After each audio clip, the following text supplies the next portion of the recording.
Welcome to Main Street Mavericks Radio, bringing you insights and strategies of exceptional Main Street businesses serving friends and neighbors in their communities as educators and advocates for their customers. Here's your host, marketing and lead generation strategist and best-selling author, Donna Gunter. While 60% of Americans believe all adults should have a will or estate planning documents in place, only 45% report that they currently have such documents.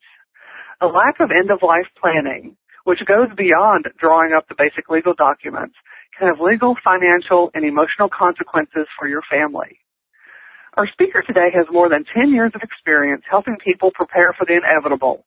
You will learn from her real-life stories, beginning with her own, how important it is to discuss your plans with your family. She has tips for you so that you can be prepared and leave your family a roadmap instead of a scavenger hunt. In addition to working with clients one-on-one, our speaker developed the Critical Information Workbook, creating a roadmap for your family so that your family will know what to do, who to call, and where to find important documents in an emergency or at end of life. She also offers seminars and workshops on end-of-life planning. Speaking to us today on When a Personal Emergency Strikes, Will You Be Prepared, is Amy Praskac. Welcome to the show, Amy. Thank you, Donna. I'm really pleased to be here. Well, I'm excited to have you here as well because, like most people that you probably speak with in your profession, when my mother passed away, I guess it's been 6 years ago now, we thought we were prepared, but we really weren't prepared. She had actually drafted up her end-of-life stuff. She had COPD, so we knew that it was only a matter of time before that disease would take her down. But she forgot to tell us where she put it, and we did not know that. So we were on a scavenger hunt to try to find that information. So I can very much relate to what you do with your clients because we were in exactly that same situation. But you've got an interesting story about how you got started going down this path of organizing records. Tell us a little bit about that. Well, thank you for asking about my story, Donna. I love to tell it because it's a romantic story. Later in life, I reconnected with my high school sweetheart. Doug and I had grown up together by the Jersey Shore, but we went separate directions for college, and we hadn't talked in a long time. Well, he found me on the internet, and I know this is a more common story now, but this was well before Facebook became a phenomenon. And so it's finally really good to have a name like Amy Praskac because he could find me easily. He called me up, and we chatted and caught up on our lives. I found out he was divorced and living in Chicago. He found out that I was single and living in Austin, Texas. Then he said, well, I just thought it would be a shame if we never talked or saw each other again. And I thought, oh, that is so sweet. He invited me to Chicago for a visit. We fell in love all over again, and after a whirlwind courtship, I was married and I moved to Chicago in January. So that tells you everything you need to know about how crazy I was about him. We lived there for a few years, and then Doug was laid off from his job. His field was information technology. And then we moved back east. We were in the Washington, D.C. area. And this is the sad part of the story, Donna. Doug died quite unexpectedly. He had a heart attack, and I was left to deal with things. Fortunately, I knew his last wishes. He had told me them, and I knew what to do, and that was some comfort. We did have wills. Doug gets all the credit for that, so everything was clearly laid out. And I knew how to do the online banking. Now, this sounds quaint, but when I married in 1999, I didn't know how to do online banking. They say opposites attract. I'm a low-tech person, and he was a high-tech. Right. And it's fortunate I knew how to do that because I had to move funds and pay bills right away. But not everything worked out so well. There were hassles with insurance money, and I had a lot of accounts to settle. Doug and I had a raging case of what I call middle-age spread. We had accounts everywhere. We had changed jobs. We had 401ks. We each had 3 of those. We bought CDs online. We tried online trading. Well, every one of those accounts is another bureaucracy for the executor to deal with. and I was the executor as well as the widow. I pulled it together, settled his affairs as best I could, and I came back to Austin, Texas. I began looking for a job. I needed to get back into the labor market. And at the same time, I watched some friends of mine become executors and deal with another host of problems because the deceased person in that situation happened to be a hoarder. They had a house filled with stuff to deal with, and they were not prepared for the job. They didn't have a list of her assets. They were left to tell her heirs about changes she had made in her will. And believe me, that was not fun. So those two experiences made me realize that we don't leave things in as good a shape as we could. And you told a similar story. It's not uncommon. I decided to go into business to help people get their affairs in order and be prepared for end of life as a gift to their family. Yeah, and it is definitely a gift because if you ever have to go through that situation as both you and I have, I think you probably had a more extreme case of that than I did. My mother had some of her stuff in order, but the major things that we messed up on were her funeral arrangements in terms of what she really wanted. We didn't find what she really wanted until after the funeral was over, and just all I could do was apologize and say, well, sorry, Mom, I'm sorry we didn't have the closed casket like you wanted, and there were some other things. So I guess, in the bigger picture, those were fairly minor issues, I guess, as compared to what it sounds like that you went through. So to help others prevent having to go through this in their own families, what documents should people have in place to make this whole transition easier? There are some key legal documents. There's a will, a durable power of attorney, an advance directive to family and physicians, and a medical power of attorney. Now, I'd like to take a moment and talk about each of those. Okay, A will is the document that outlines how you want your assets to be distributed. People sometimes don't understand that the executor doesn't have any discretionary judgment in the matter. They have to carry out the instructions of the person who wrote the will. A durable power of attorney puts someone in charge to manage your legal and financial affairs if you're not able to. Say you go into the hospital for a month and you can't handle anything. That person could manage your business for you. An advance directive to family and physicians outlines your wishes if you can't speak for yourself. Do you want a feeding tube? You don't want a feeding tube. You want a ventilator? You don't want a ventilator, and so forth. It puts all of that down in writing. A medical power of attorney puts someone in charge to make medical decisions for you in case you're not able to. Now, you might wonder, do you need both of those documents, the advance directive and the medical power of attorney? And the answer is very definitely yes. They work in tandem. One is not a substitute for the other. And increasingly, I believe there's a fifth document we should all have, and that's to set up a guardianship for yourself in case you cannot care for yourself. You will have chosen that person in advance of any need. As Alzheimer's and other forms of dementia become more prevalent, I think this is a very key document. Oh, I would agree. Now, Amy, should you go to some online place and fill out the information yourself through whatever online forms are available, or maybe you pay for those online forms?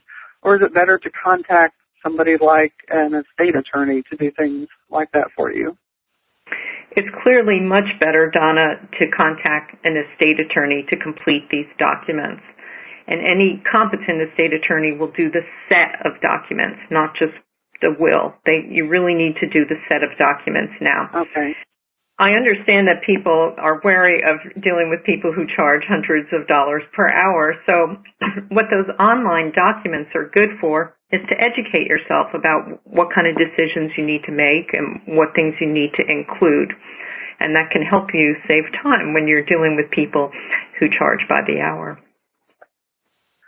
So that, in essence, sounds like the online stuff will make you well prepared when you go in for your visit with the estate attorney you've chosen, and so you won't waste a lot of time because you know exactly what would be asked of you. That's exactly right, Donna. Can save you time and money. People who do those online documents run the risk of making mistakes. They think they can edit the documents. That's not true. They might apportion their estate, but the percentages don't add up. And so those kinds of errors can creep in and make the document invalid. It sounds like it would cost you lots of time and money and court costs to have to get all of that untangled as well. It would cost your heirs. Right. Well, if you're like my mother and decide to put your documents in a place that nobody knows about, what should people do instead when they store their documents? Where is the best place to put those? Well, the best place to put your documents is a safe deposit box. The second best is a fireproof safe in your home. Now, the key with a safe deposit box is how you title the box. Here in Texas, where both you and I are, anyone who's listed as a signer can get into the box. So you need to have more than one name on there. Spouses should name one another, and if someone else is an executor, that's a good idea. Now, you may want to keep copies of those documents at home for the information, but the originals are best kept in a safe deposit box. Should spouses list each other as executor of each other's estates, or is that a bad idea? It depends on the individual, Donna. When you choose an executor, I recommend you consider these factors. One, the closeness of the relationship. You are asking a very big favor of this person. They're going to be all through your business. You will have no secrets from them. Second, is this person good at paperwork? Do they keep good records? Will they do things on time? Will they communicate with your heirs? And third, it's helpful if that person lives in the same town. It's not absolutely necessary anymore. You can, email and FedEx documents and so forth, but it's just that much easier if you're in the same town. So as far as this executor, I confess I did a fair amount of complaining about all the work involved in settling Doug's affairs. And one of my friends did ask me, well, do you wish someone else had been named the executor? And I said no. I was a dependent spouse, and no one was going to be more motivated than I was to settle the estate. And I also was completely informed about all of our finances. There were just a lot of is the complicating piece in Doug's affair. So it really depends on the person. Well, yeah, I have experience, too, with other people dealing with estates. I had an uncle who passed away several years ago, and in his will, my mother was still listed as a beneficiary and got a sum of money from him, but she passed away actually before he did. And so it took the executor of the will several years to track down my brother initially, and the amount was, and it ended up being split between my two siblings, my brother and my sister and I, because my mother had been deceased. But that happened a good 3 years, I think, after my uncle died, and that's how long that took to play out. So it really does pay to have somebody who really knows you well to be the executor of your will, because obviously whoever my uncle chose wasn't aware of the other members of the family.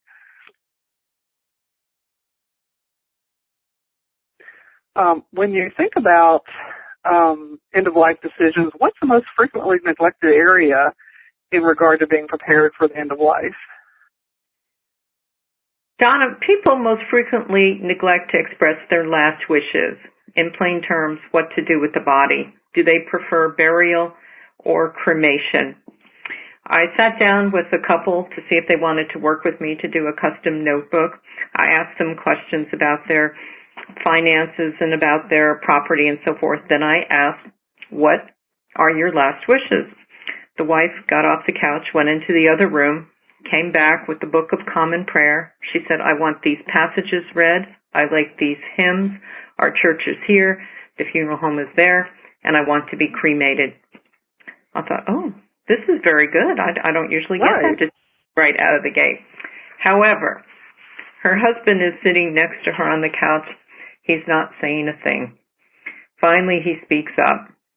Oh, You don't want to do that. I think, oh my goodness. I make an appointment to come back and work with them to create their notebook. We get to the part about the last wishes, and we have the exact same conversation all over again. And I realize, oh, this is not good. Fortunately, the wife realized that the two of them needed to talk further. When they did, it emerged that he was just not comfortable with cremation. He much preferred a traditional burial. She did a really generous thing. She changed her mind. She said, these rituals are for the people left behind. I don't want him stuck doing something he's not comfortable with. Burial is okay with me. So they communicated in advance of need. This is a key theme here, communication in advance of need. They have a plan, it's written down, and all three of their adult children know what's going to happen. And this is the value of planning in advance. I could easily have imagined a situation where if she had died first, and she's a couple years older than he is, although you never know, and what if he couldn't quite bring himself to carry out her wishes? And then one or more of her adult children knew what her wishes were. This is a situation ripe for conflict at a time when emotions are running high. I would agree with you that what to do with the body in the greater scheme of things is not the most important decision. However, it's the first decision, and all that planning comes at a time when emotions are still running high. And frankly, this is the stuff of feuds. People remember this stuff for a long time when it doesn't go the way they think it should. But if you plan in advance, you can prevent this kind of thing.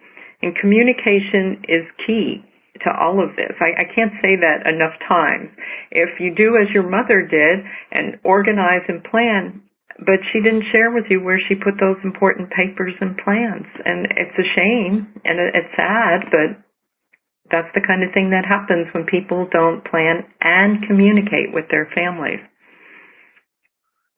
Right, we thought we'd had it all taken care of because we'd had those conversations, but she added a few things that she didn't tell us, and of course we didn't discover it until about 2 months after her funeral. And you could say at that point, it's like, well, I'm sorry, you don't know what you don't know when you don't know it.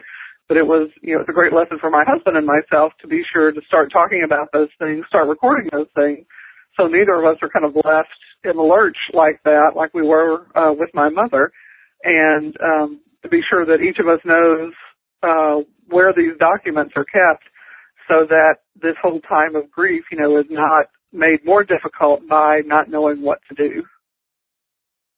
Exactly. Well, once people have done their end-of-life planning and hopefully they've communicated about that and they've got their records organized, then what should happen? What should they do? Well, we're back to my theme of communication here, Donna.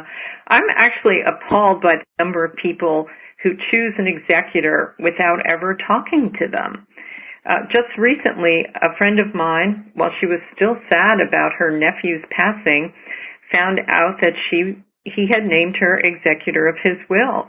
Well, this has caused a furor in the family. The family grapevine is buzzing. Like, why did he choose you? What do you know? What did he tell you that we don't know about? Well, she can't answer that. He didn't discuss any of it with her. And that's a shame because it's adding to the anxiety in the air. And I think the dust will settle, and it's going to be a fairly simple estate. But that kind of thing is so unnecessary, Donna, if people would communicate in advance of need. And, they may need to change their mind, like the story I just told with burial and cremation, and that can smooth the way, too. Well, what do you recommend about organizing family members, like aging parents, to get set for this? Organizing your parents is a dicey area, Donna, because, it upsets the natural order of things when you try to take charge of a parent. The first thing you need to do this with any integrity is make sure you have your own affairs in order. That's called taking the high road. And then you need to bring this up with your parents. And in fact, you might use organizing your own affairs as the pretext for bringing up the conversation. You could say that you and your husband organized your will, and then, what about you, Mom? What about you, Dad? and that can be a helpful segue. If it doesn't go well, don't take it personally. Just back off. What you can do is enlist the help of your parents' peers, an aunt or an uncle, and that can frequently go better. Another resource is to ask a professional, such as a doctor if you're concerned about medical issues, or have an attorney speak to them, maybe a pastor if they have someone. So an adult child may not be the best person, but you do want to get the ball rolling, so you'll have to enlist some help, such as another relative or a professional.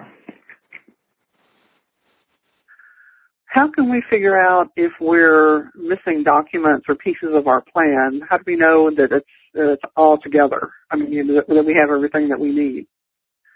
Well, I do have a short quiz available on my website. That address is ontherecordorganizing.com. It's a little 10-question quiz to get things going. I bet you'll find at least one thing on there that you hadn't thought of.